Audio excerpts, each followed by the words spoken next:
안녕하세요. 더플랜 김민정 원장입니다. 27학년도 올해 수도권 주요 대학들의 입시 계획안을 바탕으로 지방 학생들은 몰라서 못 쓰지 말고 우리 여기도 고려하자. 올해 여기 주목 대학들 살펴보도록 하겠습니다. 변화의 폭이 커서 올해 입시 결과 변동이 클 학교 4개를 집어봤는데요. 첫 번째는 최저가 없다가 갑자기 강력한 수능 최저를 도입한 성균관대 수시학종. 두 번째는 정시 모집군을 완전히 바꾸면서 없애버렸죠. 상위권 이동 경로의 변수를 준 서울시립대학교 정시.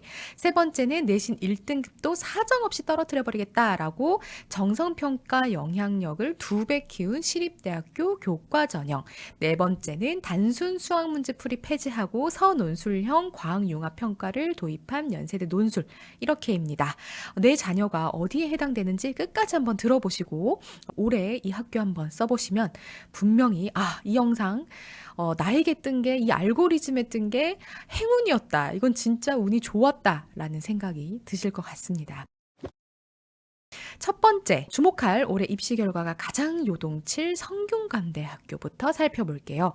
원래 융합형이라고 불리던 서류 종합 전형인데 인원수를 조금 늘리고 최저 학력 기준을 신설했습니다.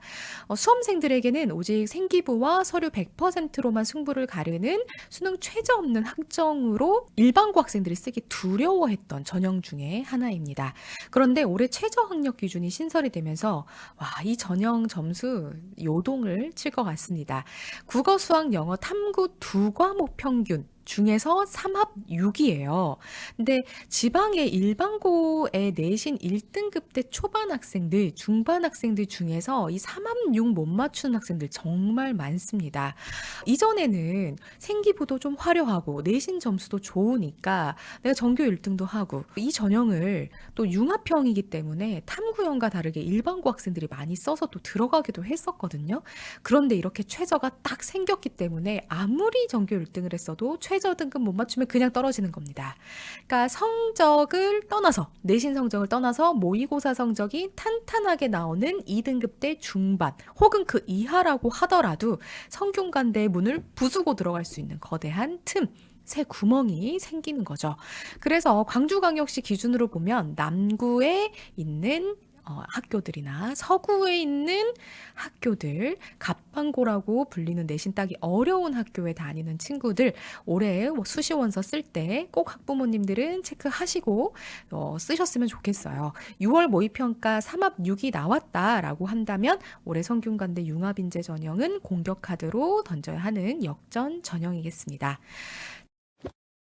자, 두 번째, 서울시립대학교 정시에서 다군을 폐지했어요. 이 정시 파이터들에게는 자연계 등수판을 통째로 흔들어버릴 변화, 시립대학교 다군의 전면 폐지 소식입니다.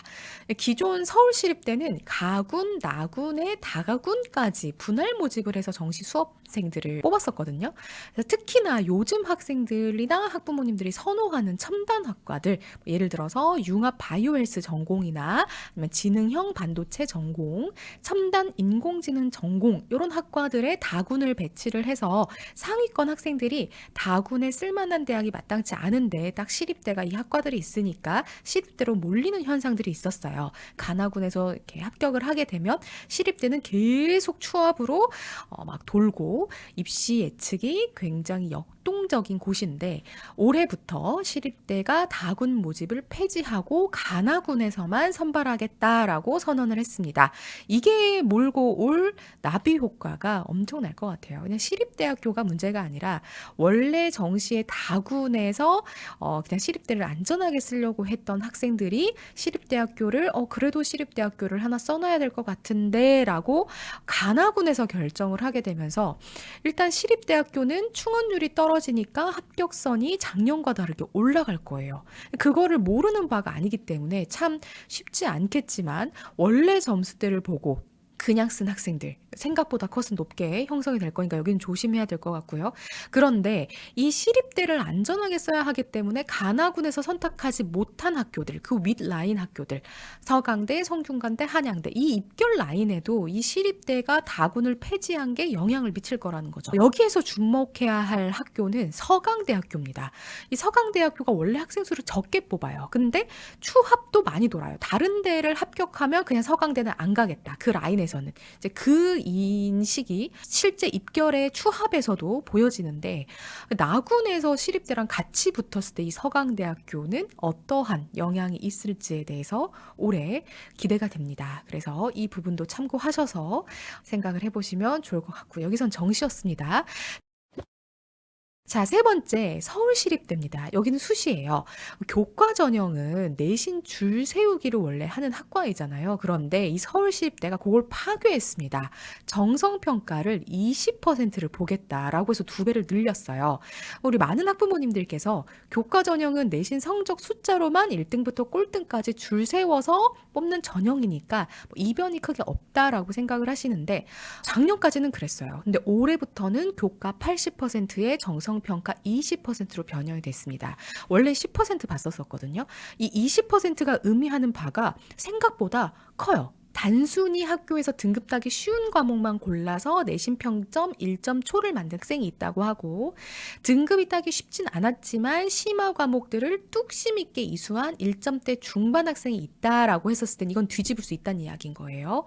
올해 이게 교과 전형, 지역 균형 선발 교과에서 이렇게 달라진 부분들이 있으니까 우리 학생이 서류라는 장점이 있고 그런데 교과로 내 점수는 어차피 시립대는 안 되는데 라고 생각한 학생이 있었다면 포기하지 마시고 생기부 세특에 지원학과가 잘 맞아떨어진다면 3학년 생기부 마무리 잘 해야겠죠. 내신 숫자가 조금 밀리더라도 꼭 도전을 해보면 좋겠다라고 안내를 드려봅니다. 자, 그리고 네 번째, 합격자 스펙트럼이 재편될 연세대학교 자연 및 통합계열 논술 전형입니다. 기존에 연세대 자연계열 논술이라고 하면 수학을 가장 잘하는 학생들이 최고 난도 미적분, 기하 이런 문제들을 완벽하게 풀어내야 딱 붙는 그런 시험이었어요. 연세대 논술이니까 그렇겠죠. 대형 학원에서 수리 논술 기출문제 계속 풀면서 준비한 N수생 그리고 과학고 학생들이 너무나 딱 버티고 있어서 우리 일반고 학생들은 연세대학교 논술은 제가 그냥 쳐다도 보지 말라고 했어요. 그런데 올해 연세대 논술에서 파격적인 변화를 주었습니다. 28년도 대입제도 개편에 발맞춰서 이 수학의 비중을 좀 축소하고 과학 관련 제시문 을 넣으신 거예요. 그런데 그냥 과학 문제를 풀어라가 아니라 복합적 원리가 얽힌 지문을 독해하고 수학적 논리랑 연결해서 글로 풀어내야 되는 융합인재를 뽑겠다라고 해서 전형을 문제를 새로 만들었어요. 연세대학교 상경대학의 간판학과가 응용통계학과가 있거든요. 거기는요. 그냥 인문으로 뽑지 않겠다. 논술을 통합계열로 자연계열과 논술을 동일하게 변경을 해두었어요. 근데 이 얘기를 딱 들으시면 너무 어려워 보이는데요. 어차피 제 자녀는 안 될 것 같은데요. 라는 생각이 드실 수도 있을 것 같은데 이 내용을 끝까지 한번 들어주세요. 이렇게 출제 형식의 대전환이 일어나는 첫 해는요. 기존의 N수생들이 가졌던 기출문제 학습권의 기득권이 힘을 잃게 됩니다. 수학 논술 문제만 유형별로 그냥 막 외워서 준비했던 학생들이 어차피 다 새로 준비를 해야 하는 거예요. 그러니까 내 자녀가 평상시에 학교에서 과학탐구 활동도 깊게 준비를 했고 그 다음 내 자녀가 상위권에 있다. 그런데 연세대학교는 어려울 것 같다. 다른 과목이 좀 부족하고 수학과학 그래도 꽤나 하는 편이다 라고 생각을 하신다면 연세대학교 합격, 논술 기회가 열리게 되는 거죠. 유형이 새롭게 도입된 만큼 이 커트라인이 예측 불허예요. 그리고 여기서 주목할 점은 그냥 이과 계열의 학과들은 과학고 학생들은 어차피 수학과학에 심화 역량을 많이 키웠으니까 좀 어렵다라고 생각을 한다면 이 상경 계열의 응용 통계 이쪽은 아무리 내가 과학고라고 하더라도 이거를 교차해서 상경대학에 있는 학과를 쓰기는 쉽지 않거든요. 그리고 원래 문과 학생들이 대부분 많이 갔던 이 상경계열 응용통계이기 때문에 과감하게 도전을 해봐도 될 것 같아요. 대학은 또 과를 들어가면 복수 전공도 가능하고 전과도 가능하니까 넓게 좀 생각하시면 좋을 것 같습니다. 자, 이번에 이렇게 2027학년도 대입에서 변화의 폭이 가장 커서 입시 결과가 바뀔 수밖에 없는 핵심 학과들 또 대학들 살펴봤습니다. 콕 집어드렸어요. 참고하셔요. 대학에서 왜 이렇게 전형을 복잡하게 바꾸고 또 없던 최저 기준을 신설하고 왜 그럴까? 이 본질을 저희가 꿰뚫어 봐야 합니다. 사실 대학에서는 그냥 내신 등급 숫자만 잘 따서 대학을 잘 가려는 학생들을 좀 걸러내기를 바래요. 수능 최저를 맞출 수 있는 실질적 학업 역량도 보면서 이 고교 학점제에 맞는 본인의 전공 탐구 능력 이 다 가지고 있는 인재를 뽑겠다라는 상위권 학교들의 의지가 보이는 거죠. 그런데 너무 걱정하실 건 없어요. 입시 지형이 요동칠 때 사실은 이때가 내 실력보다 몇 단계 더 올라갈 수 있는 기회다라고 생각을 하시면 됩니다. 남들이 흔들릴 때 오히려 이 짚어드린 대학별 핵심 변화를 좀 날카롭게 틈새 전략을 세우신다면 훨씬 도움이 되실 거니까 내 자녀에 맞게끔 원서도 고민해 보시길 추천을 드리겠습니다. 오늘도 시청해 주셔서 감사합니다. 더 좋은 영상으로 찾아뵙도록 하겠습니다.